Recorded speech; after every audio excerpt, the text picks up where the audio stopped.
Assalamualaikum warahmatullahi wabarakatuh teman-teman semua. Aku mau cerita lagi tentang kisah yang menurutku bagus juga. Ada kisah tentang dahsyatnya istighfar. Judul kisahnya kisah si tukang roti. Banyak cerita-ceritanya, banyak kisahnya sudah disampaikan oleh ustadz-ustadz kita. Kalau mau cari bisa di YouTube ada, bisa kita cari kisah tukang roti atau kisah istighfarnya penjual roti. Itu banyak yang menyampaikan juga kisahnya, mulai dari Ustadz Khalid, Ustadz Adi Hidayat, Ustadz Hanan Ataki. Versi lengkapnya banyak, cuman saya mengulang-ulang saja. Jadi kisahnya begini. Seorang Imam Ahmad bin Hambal, imam yang begitu terkenal, begitu populer di masanya.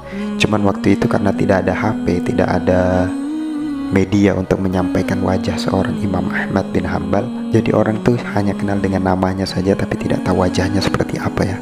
Jadi Imam Ahmad terkenal waktu itu karena Imam Ahmad nih muridnya Imam Syafi'i yang hafal hadis begitu banyak. Dikatakan bahwa Imam Ahmad bin Hambal nih hafal hadis sekitar 1 juta hadis lengkap dengan sanad-sanadnya. Muridnya Imam Syafi'i, terkenal di mana-mana Imam Ahmad bin Hambal. Namun suatu ketika Imam Ahmad bin Hambal ini pengen pergi ke satu tempat, ke satu kota yang dia tidak tahu kenapa harus pergi ke sana gitu. Jadi dia bingung kenapa harus ke sana, sehingga mengganggu dalam pikirannya setiap malam, kenapa saya ingin ke sana. Lalu keesokan harinya Imam Ahmad bin Hambal ini memutuskan untuk pergi sendirian waktu itu ke kota tersebut, entah ngapain tidak tahu, yang penting dia pergi saja ke sana.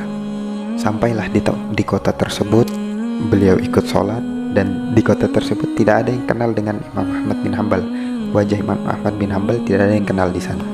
Sampailah Imam Ahmad di sana sholat. Selesai sholat Isya, beliau ini istirahat, capek karena musafir, tidak ada tempat tinggal, maka beliau numpang tidur di masjid.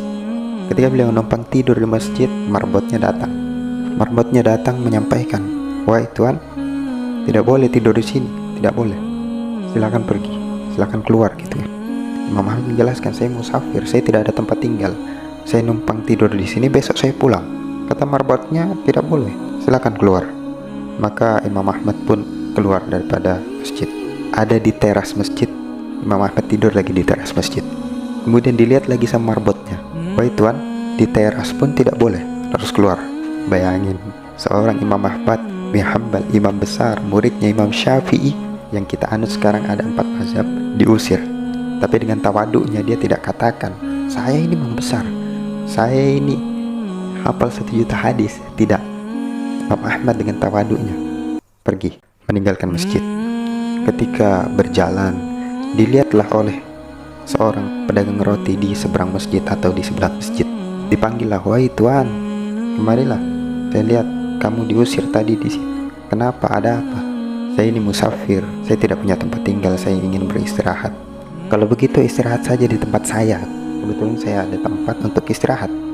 Maka Imam Ahmad bin Hambal pun ke tempat si pedagang roti tersebut, tinggal di sana, istirahat sampai menunggu besok gitu. Melihat kegiatan aktivitas si tukang roti tersebut, setiap dia mengambil adonan, setiap dia mengaduk adonan, maka selalu dia dawamkan istighfar, astagfirullahaladzim, astagfirullahaladzim, astagfirullahaladzim. Sambil mengaduk roti tersebut, dia dawamkan istighfar, astagfirullahaladzim, astagfirullahaladzim, astagfirullahaladzim. Imam Ahmad karena tahu manfaat atau fadilah daripada istighfar tersebut bertanya, "Wahai tuan, sudah berapa lama kau lakukan istighfar seperti ini?" "Sudah cukup lama." Entah berapapun tahun lamanya, yang jelas sudah cukup lama.